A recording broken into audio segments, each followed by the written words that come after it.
Hey everyone, it's another day of intense firefighting action in Los Angeles. The battle against raging wildfires continues and the situation remains critical. Currently, about 8,500 firefighters are on high alert, bracing for powerful wind gusts, reaching up to 70 miles per hour.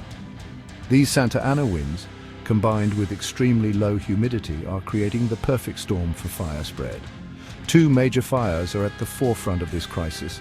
The Palisades fire, which has consumed 23,713 acres, is only 19% contained, and the Eaton fire, which has burned through 14,117 acres with 45% containment. The calmer winds on Tuesday offered a brief respite, allowing firefighters to manage smaller flare-ups, but the danger is far from over.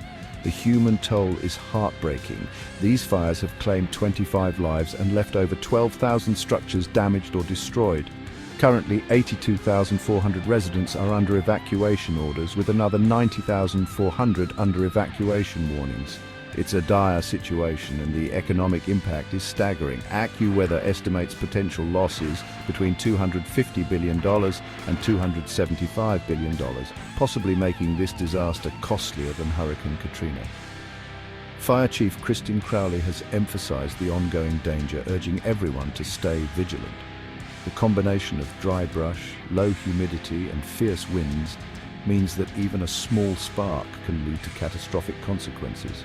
If you're in the affected areas, please heed evacuation orders and stay safe.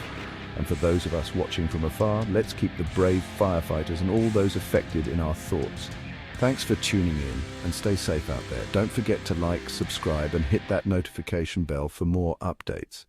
Until next time, this is your source for the latest news.